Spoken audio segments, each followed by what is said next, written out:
I think the main thing that's going to happen in the coming season is that we don't know what is going to happen.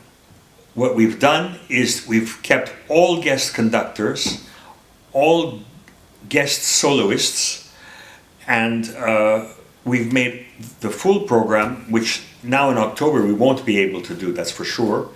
And by the month we're going to plan whether we do the full program or we've made program B, alternative programs. Some of my friends have told me that the alternative programs we made are sometimes better than the original ones. But it's up to the public, of course, to decide. But we're beginning with a guest conductor, one of my favorite conductors in the world, named Pinkas Steinberg, who was director of the Suisse Romande at one time, Liverpool.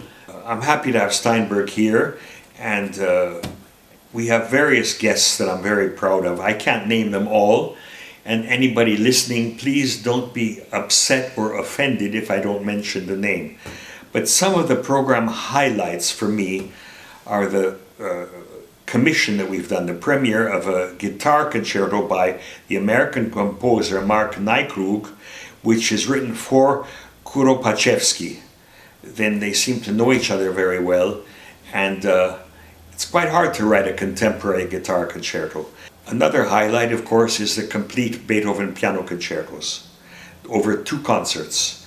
The soloist is, I think, the finest young pianist of his generation to play Beethoven, which is Salim Ashkar, who is Palestinian. And anytime that I can do something to bring forward the artistic talents of these Palestinian musicians, such as the ones you find in Daniel Barenboim's Divan Orchestra, I'm very happy to do. But I haven't invited him because he's Palestinian. That's a sideline.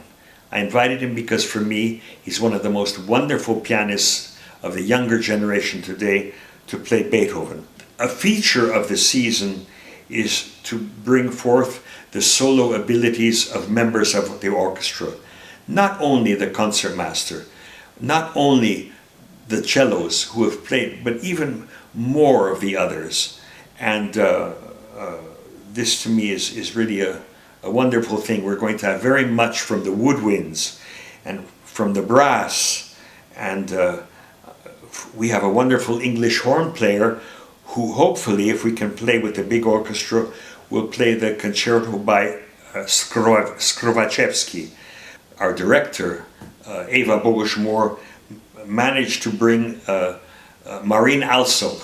Maureen Alsop is really a pioneer for women's rights in music and in conducting.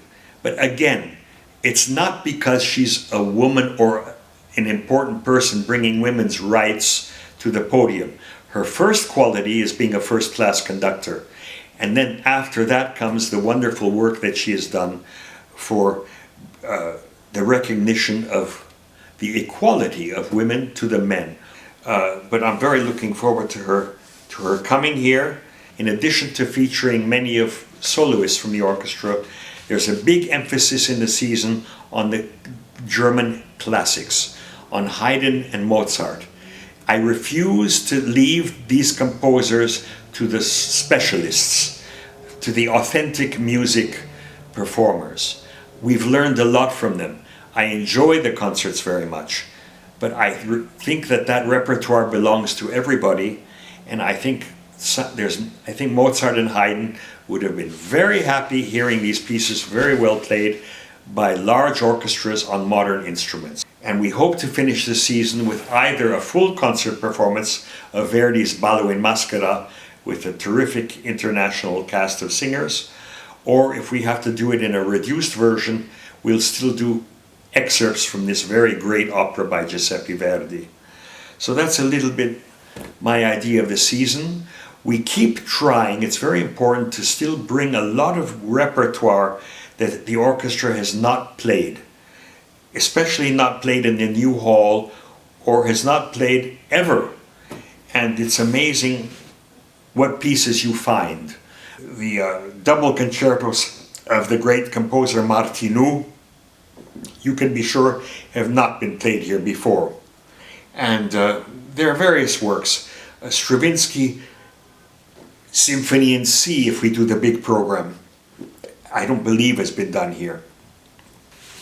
And I don't know when the Damnation of Faust, complete of Berlioz, has been done or not, and that's on the main series with the Domingo Hindoyan.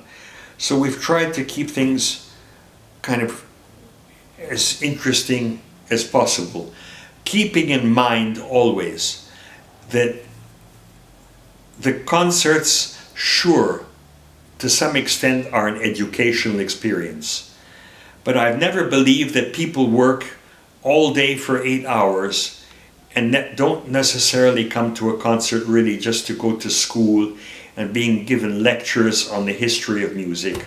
There are 3 criteria for programming. The main one is the happiness of the audience. The second one is still the information for the audience, to open the ears, the heart, to music that they may not know, that maybe they think they will not like, but wind up liking. Another very important part of programming is to keep the quality of the orchestra as high as possible. And you do this by presenting the most difficult pieces possible that are a challenge, technically and musically, where when these pieces are played, you feel that you have an orchestra that is better than it was the week before. So keeping all of these things in mind, we look forward to the loyalty of the public here. The people of Katowice have the luxury of really, I think, the greatest concert hall to be built in Europe in the last 10 years. It's a great honor for me to be artistic director of this orchestra in Katowice with the fantastic team of people that Eva Bogusz-Moore has assembled. So that's a little bit my thoughts on the season, and good luck to us all. I beg you all, be careful, stay well. All of the best to you all, and see you soon.